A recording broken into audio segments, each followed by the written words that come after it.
আসসালামু আলাইকুম। মোহাম্মদ ইফতেখার স্বাগত জানাচ্ছি এনটিভির মধ্যরাতের খবরে। হাসপাতাল কর্তৃপক্ষের অবহেলার কারণে ৬টি শিশুর মৃত্যু হয়েছে বলে মন্তব্য করেছেন স্বাস্থ্যমন্ত্রী সর্দার সাখাওয়াত হোসেন। মন্ত্রী বলেন, এসি বন্ধ রাখার ফলে আর কোনো ভেন্টিলেশনের ব্যবস্থা না থাকায় অক্সিজেনের অভাবে সম্ভবত তাদের মৃত্যু হয়েছে। ইতিমধ্যে স্বাস্থ্য মন্ত্রণালয়ের ঊর্ধ্বতন কর্মকর্তারা হাসপাতালটি পরিদর্শন করেছেন। তদন্ত কমিটি কাজ শুরু করেছে। শিশু মৃত্যুর ঘটনায় জড়িতদের সর্বোচ্চ শাস্তি নিশ্চিত করতে যা যা করা দরকার সব করা হবে। বুধবার দুপুরে কিশোরগঞ্জ সদরে শহীদ সৈয়দ নজরুল ইসলাম মেডিকেল কলেজ হাসপাতাল আকস্মিক পরিদর্শন শেষে সাংবাদিকদের তিনি একথা বলেন। হাম সংক্রমণের জন্য বিগত দুটি সরকারকে দায়ী করেন মন্ত্রী।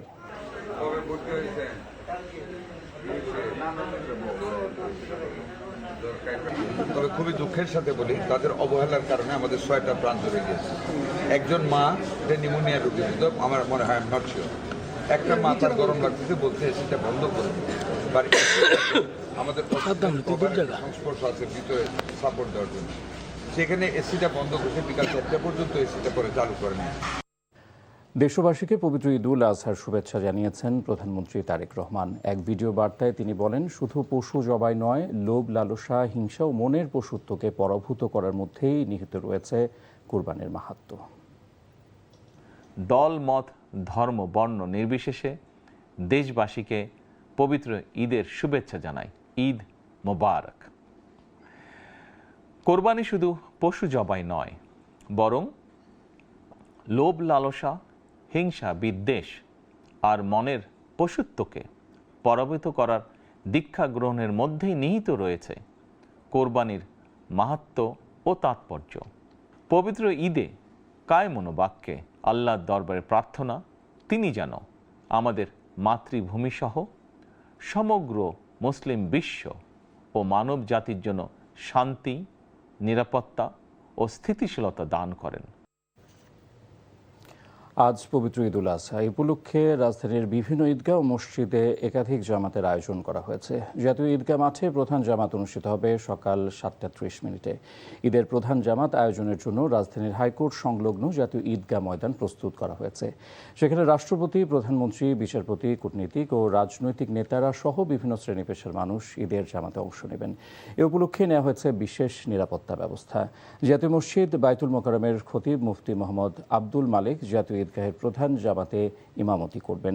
ঈদুল আজহা উপলক্ষে সরকারি, আধা সরকারি ও স্বায়ত্তশাসিত প্রতিষ্ঠানের ভবনগুলোতে আলোকসজ্জা করা হয়েছে। বাংলাদেশ টেলিভিশন, বাংলাদেশ বেতার সহ বিভিন্ন বেসরকারি টেলিভিশন চ্যানেল ঈদ উপলক্ষে বিশেষ অনুষ্ঠানমালা সম্প্রচার করছে।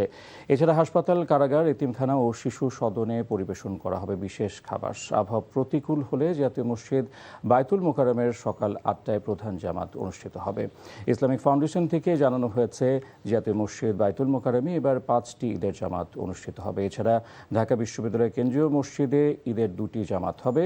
জাতীয় সংসদ ভবনের দক্ষিণ প্লাজায় ঈদের জামাত অনুষ্ঠিত হবে সকাল 7:30। পরিবার স্বজনের সঙ্গে ঈদ করতে শেষ মুহূর্তে বাড়ির পথে ছুটেছেন মানুষ। বুধবার সকালে কমলাপুর রেলওয়ে স্টেশনে উপচে পড়া ভিড় থাকলেও বেলা বাড়ার সঙ্গে সঙ্গে যাত্রী চাপ কিছুটা কমেছে। এদিকে মহাখালী বাস টার্মিনাল পরিদর্শনে এসে সড়ক পরিবহন ও সেতুমন্ত্রী শেখ রবিউল আলম জানিয়েছেন, ঈদ যাত্রা স্বস্তিদায়ক করতে সব ব্যবস্থা নেওয়া হয়েছে। বিস্তারিত নাহিদ প্রিন্সের রিপোর্টে। জীবনের ঝুঁকি নিয়ে ঈদের আনন্দ পরিবারের সঙ্গে ভাগ করে নিতে শেকড়ের টানে বাড়ি ফিরছেন মানুষ। তবে গত দুদিনের তুলনায় বুধবার যাত্রী চাপ কম, কিন্তু ট্রেনের শিডিউল বিপর্যয়ে ভোগান্তিতে পড়েছেন উত্তরবঙ্গের যাত্রীরা। আমার ট্রেন হলো 11:15 জয়ন্তিকা এক্সপ্রেস, কিন্তু এখনো মনে হয় প্ল্যাটফর্মে আসে নাই। এদিকে কর্তৃপক্ষের দাবি, টিকিট ছাড়া অতিরিক্ত যাত্রী ওঠায় নিরাপত্তার স্বার্থে ট্রেন কিছুটা ধীরগতিতে চালাতে হচ্ছে। উত্তরবঙ্গে কিন্তু অনেক দূর, আমরা 400-500 কিলোমিটার বা 600 কিলোমিটার পথ একটা ট্রেন পাড়িয়ে যেয়ে আসে। সেই ট্রেনটার সঠিক সময় ধরে রাখা, বিশেষ করে ঈদের সময় যে সতর্কতা অবলম্বন করে, সেটি ধরে রাখা আসলেই কঠিন। বাস কাউন্টারগুলোতেও দেখা গেছে ঘরমুখো মানুষের ভিড়। আলহামদুলিল্লাহ কোনো ভোগান্তি নেই, যা ভাড়া তাই। এসির ভাড়া 500 টাকা রেগুলার ভাড়া নিচ্ছে আজকে, কিন্তু আজকে তো ভোগান্তি দেখতেছি না। দুপুরে মহাখালী বাস টার্মিনাল পরিদর্শনে আসেন সড়ক পরিবহন ও সেতুমন্ত্রী। অতিরিক্ত ভাড়া আদায়ের বিরুদ্ধে হুঁশিয়ারি দেন তিনি। সবাই চায় ঈদকে পুঁজি করে, এখন যাত্রীর চাপ আছে, সেখানে কিছু বেশি নেওয়া যায় কিনা এই প্রবণতা তো জেনারেশন আমাদের আছে, কিন্তু যেখানে আমরা অভিযোগ পাচ্ছি সেখানে ব্যবস্থা নিচ্ছি। দুর্বৃত্তায়ন সেটাকে তো আপনি রাতারাতি চেঞ্জ করতে পারবেন না।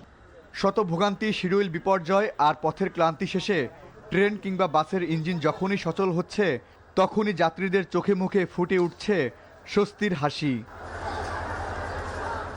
Nahid Prince, NTV news, Dhaka.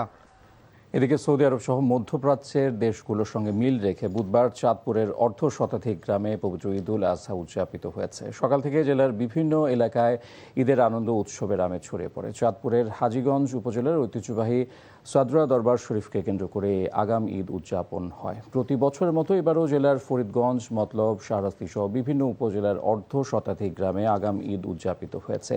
Saudi আরবের সঙ্গে মিল রেখে মৌলভীবাজারেও পবিত্র ঈদুল আজহার জামাত অনুষ্ঠিত হয়েছে।